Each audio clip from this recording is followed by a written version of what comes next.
नमस्कार विद्यार्थियों, चूंकि आप फर्स्ट ईयर में हैं और कोरोना काल के कारण से हमारी और आपकी मुलाकातें नहीं हो पा रही हैं, परंतु हमें आपको प्रैक्टिकल करना बताना ही है। तो हम आपको वीडियोस के माध्यम से बताएंगे कि आपको फर्स्ट ईयर के जो प्रैक्टिकल्स हैं वह किस तरीके से करने हैं। ग्रह विज्ञान जो विषय है इसके अंदर जो प्रैक्टिकल्स होते हैं वो दो होते हैं, पेपर 1, पेपर 2। जिस तरीके से आपकी थ्योरी होती है, थ्योरी में भी दो थ्योरी होती है, पेपर 1 की थ्योरी, पेपर 2 की थ्योरी। उसी तरह आपका जो प्रैक्टिकल विषय है इसके अंदर भी प्रैक्टिकल 1 और प्रैक्टिकल 2 होते हैं। प्रैक्टिकल 1 जो है वह भी 25 मार्क्स का होता है और जो प्रैक्टिकल 2 होता है वह भी 25 मार्क्स का होता है। यानी आपका जो 50 नंबर का प्रैक्टिकल होता है होम साइंस में और 150 मार्क्स की आपकी थ्योरी होती है। टोटल आपका कितने का होता है? 200 का होता है होम साइंस का पेपर फर्स्ट ईयर में।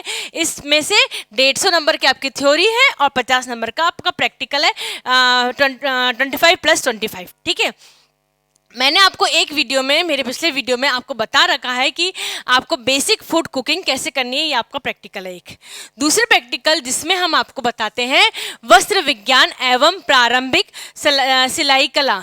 तो जो वस्त्र विज्ञान, वस्त्र के विज्ञान के बारे में बहुत सारी चीज़ें इसमें आपने आपकी जो थ्योरी पोर्शन है उसमें देख रखी है, समझ रखी है।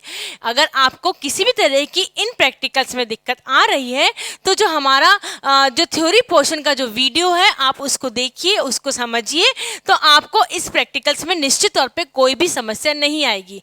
फिर भी आपको लगता है कि आपको किसी तरह की समस्या का सामना करना पड़ रहा है तो जो व्हाट्सएप ग्रुप है आप उसमें हमें भेज सकते हैं कि आपको इस समस्या का सामना करना पड़ रहा है या आपको यह पॉइंट समझ में नहीं आ रहा है। व्हाट्सएप नंबर पर नहीं भेजें तो आपका जो हमारा जो वीडियो है आप जो देख रहे हैं उसके जो कमेंट बॉक्स का सेक्शन है आप उसमें लिख के दीजिए, हम आपको रिप्लाई निश्चित तौर पर देंगे। आपकी सभी समस्याओं को सॉर्ट आउट करने के लिए ही हम यहाँ पे मौजूद है आपके पास में। ठीक है, सबसे पहले आपका जो वस्त्र विज्ञान की जो आपको जो प्रैक्टिकल है उसके अंदर आपको प्रैक्टिकल फाइल का निर्माण करना ही है। ठीक है, फाइल आप मार्केट से मिल रही है, आप फाइल मार्केट में से ले सकते हैं, किसी भी तरह की फाइल का आप निर्माण कर सकते हैं। आपको वस्त्र उपयोगी रेशों की पहचान करनी है। यहाँ तो बच्चों हम आपको वस्त्र उपयोगी जो रेशे होते हैं उसको माइक्रोस्कोप पे दिखाते हैं कि यह आपका कॉटन का रेशा है, इसकी संरचना किस तरीके से होती है। मेरे वीडियोस में आपने देखा होगा कॉटन का रेशे, वूल के रेशे, पॉलिस्टर, इन सब का हमने निर्माण की जो विधि है वह पढ़ी है। प्रैक्टिकल में हम आपको ये बताते हैं कि इसका जो भौतिक संरचना होती है वो किस तरीके से होती है, हम इसको प्रैक्टिकली करके दिखाते हैं, पर हम अभी आपको दिखा नहीं पा रहे हैं। इसलिए आपको ये करना है, जो आपकी जो प्रैक्टिकल फाइल्स है इसमें कॉटन का जो रेशा है, सिल्क का जो रेशा है, वूल का जो रेशा है, पॉलिस्टर का जो रेशा है, नायलॉन का रेशा है, इसके बारे में आपको जो डायग्राम्स हैं वो आपको बनाने हैं और डायग्राम्स बनाने के बाद में उसमें 2-4 लाइनें आपको प्रैक्टिकल के इसमें फाइल में लिखनी है कि हाँ आपका वस्त्र उपयोगी जो हम रेशा है आपका, ये रेशे किस तरीके, इसकी भौतिक संरचना किस तरीके से है, भौतिक संरचना। और थोड़ी बहुत आप अगर लिखना चाहें तो उसकी रासायनिक संरचना के बारे में भी लिख सकते हैं। जैसे नायलॉन का जो रेशा होता है आप उस रेशे को कपड़े को जलाएंगे तो वह पिघलता है, कॉटन का जो रेशा होता है वह जलता है ना। अगर आप डायग्राम बना रहे हैं और आपके पास इजीली अवेलेबल है तो आप उसकी कपड़े की, जैसे कॉटन का कपड़ा है, ऊन का जो रेशा है, इसकी छोटी छोटी सी इतनी सी कटिंग लिए, कटिंग काटिए और कटिंग काट के आपकी जो प्रैक्टिकल फाइल है आप उसके अंदर चिपकाएं। ठीक है, तो ये हो गया हमारा वस्त्र उपयोगी रेशों के पहचान का पॉइंट। नेक्स्ट हम बात करते हैं वस्त्रों के ऊपर दाग धब्बे लगाना। वस्त्रों के ऊपर दाग धब्बे लग ही जाते हैं, काजल का है, पेट्रोल का है, ग्रीस का है, लिपस्टिक का है, बॉल पेन का है, इंक पेन का है, कॉफ़ी का है, हल्दी का है, सब्जी का है, तेल का है, बहुत सारे दाग धब्बे कभी ना कभी हमारे कपड़ों पे लग जाते हैं। इन दाग धब्बों को किस तरीके से हटाया जाता है बच्चों, मैं वापस रिपीट कर रही हूँ, बार बार रिपीट कर रही हूँ, ये सब मैंने आपको पुराने वीडियोस में दिखा रखा है, बता रखा है। आप उसमें से देखिए बॉल पेन के धब्बे को हटाने के क्या क्या तरीके होते हैं। अब आपको क्या करना है, प्रैक्टिकल जो फाइल है आपको जो दाग धब्बे आपसे इजीली लग जाएं, आपको छोटे छोटे सैंपल काटने हैं कपड़ों के। ठीक है, इतने छोटे छोटे से आप सैंपल काटिए कपड़ों के, एक आपका प्लेन रहेगा और दूसरे पे आप दाग धब्बे लगा के आप उसको हटाइए। हटा हुआ होगा। जैसे लिपस्टिक का दाग है तो लिपस्टिक का दाग आपको कपड़े पे लगाना है, कपड़े पे लगा के आपको हटाना है। हल्दी का दाग आपको लगाना है, लगा के आपको हटाना है, और फिर सैंपल का इतना छोटा सा, और फिर आपको उसके अंदर फाइल के अंदर चिपकाना है। यह आप लिखेंगे कपड़े के नीचे कि आपने किसका दाग लगाया है। हल्दी का दाग लगाया है, नीचे लिखेंगे हल्दी का दाग। लिपस्टिक का दाग, नीचे लिखेंगे आप काजल का दाग, नीचे आप लिखेंगे तेल का दाग, इंक पेन का दाग, मार्कर का दाग, जो भी दाग है, बॉल पेन का दाग, इस तरह के जितने भी दाग धब्बे होते हैं, लाल शाही का दाग, जो भी दाग धब्बे आप लगा रहे हैं, जो आपके पास इजीली अवेलेबल है घर पे जिसको आप लगा सकते हैं, सब्जी का दाग, तो आप उनको लगाएं और लगा के आप उसको हटाएं। मेथड्स देखें आप, हटाने के बाद में आप उसको छोटा सा सैंपल बना के अपने फाइल के अंदर आपको चिपकाना है। नेक्स्ट हम बात करते हैं बंदेज की। बंदेज किस तरीके से बनाया जाता है इसके बारे में हम आपको पूर्व में जानकारी दे चुके हैं आप बंदेज का। बच्चों वैसे तो हम हाँ जो प्रैक्टिकल्स कराते हैं हम आपसे या तो बंदेज के पिलो कवर्स बनवाते हैं या बंदेज के दुपट्टे बनवाते हैं, परंतु कोरोना काल चल रहा है इसलिए इस बार हमने आप पे कोई प्रेशर नहीं कि आप इस तरह की कोई चीज़ बनाएं, हम बनवा भी नहीं रहे आपसे, परंतु बंदेज हमें सीखनी भी है। तो आप कोशिश करिए बंदेज का जो हमने वीडियो बना रखा है उस वीडियो देख के आप बंदेज के छोटे से रुमाल बना लें, लेडीज़ रुमाल बंदेज के। कोशिश करिए अगर आपसे बन सके तो उसके बना के आप उसके अंदर सैंपल लगा दें। इसी तरह ब्लॉक प्रिंट में क्या होता है कि हमारे पास लकड़ी के बहुत सारे ब्लॉक्स रखे हुए हैं और हम उसके कलर लेके डिप करके बनाते हैं, परंतु आप ऐसे कर सकते हैं, आलू लीजिए, आलू के ऊपर छोटी सी बीच से काटिए आलू को और उसके ऊपर जो ब्लॉक की डिज़ाइंस हैं वो उकेरिए, उकेरने के बाद आप उसको कलर में डिप करिए और आपके हैंकी पे लगाएं। आलू का लगा सकते हैं आप, भिंडी का लगा सकते हैं। इस तरीके से अपनी क्रिएटिविटी आप उस ब्लॉक प्रिंट के अंदर शो कर सकते हैं, है ना। कढ़ाई के टाँके भी हमने आपको प्रैक्टिकल फाइल में बता रखे हैं किस तरीके से कढ़ाई के टाँके लगते हैं, हमने उसको सैंपल्स भी दे रखे हैं आपको आपकी जो प्रैक्टिकल फाइल है।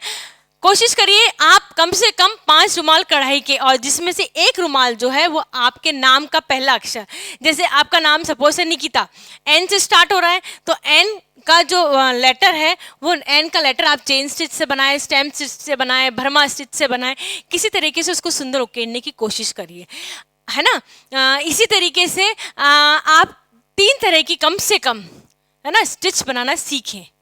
सिंपल स्टिच बनाना आप लोग सीखें, उसके रुमाल बनाएं, रुमाल बनाने के बाद में आप उसको आपकी फाइल में चिपकाएं। हम हमेशा इस तरीके से करते हैं कि हम जनरली लड़कियों से टेबल क्लॉथ जो होता है उसमें 5 तरह की जो एम्ब्रॉयडरी, वैरायटी ऑफ एम्ब्रॉयडरीज होती हैं वो बनवाते हैं और लड़कियां अपने बहुत ही सुंदर रूप से बना के डिज़ाइन करके और फिर हमें सबमिट करती हैं।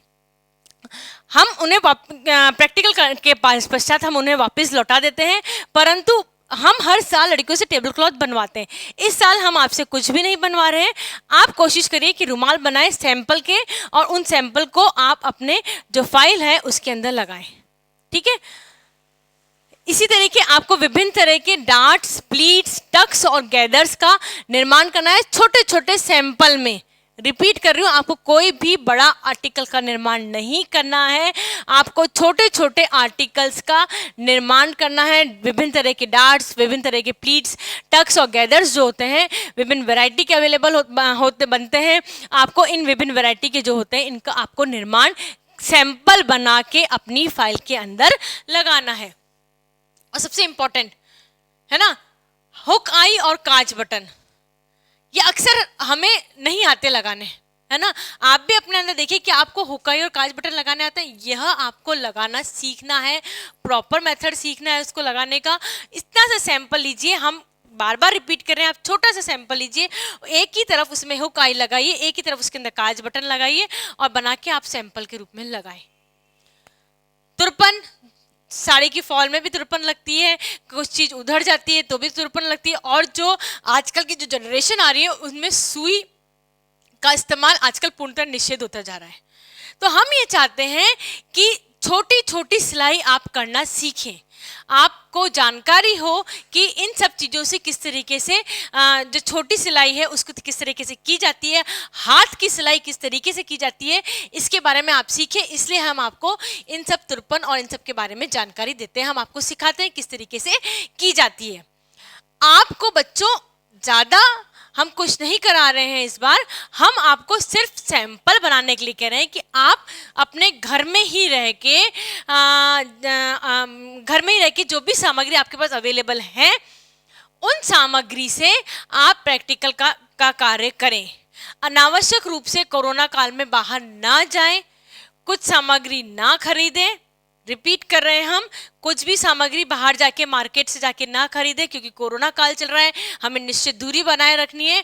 आप जो भी सामग्री आपके घर पे अवेलेबल है उन अवेलेबल सामग्री से ही प्रैक्टिकल फाइल का निर्माण करेंगे। उन्हीं से अवेलेबल सामग्री से आपको आपका जो प्रैक्टिकल का कार्य करना है उन को प्रैक्टिकल का कार्य आपको करना है। फिर हम ईश्वर करे अगले साल जब कोरोना का जो लेवल है वो डिक्रीज हो जाएगा तो हम आपको सभी प्रैक्टिकल क्लास में आपकी जो होगा वो निश्चित रूप से उसको कराएंगे। परंतु अभी आपको केवल और केवल जो सैंपल बनाने हैं और सैंपल निर्माण करके आपको प्रैक्टिकल फाइल के अंदर ही लगाने हैं। फिर भी यदि आपको किसी भी तरह की प्रॉब्लम आती है तो आप कमेंट बॉक्स में लिखें और हमें बताएं, हम आपकी प्रॉब्लम को सॉर्ट आउट करने की पूर्णतः कोशिश करेंगे।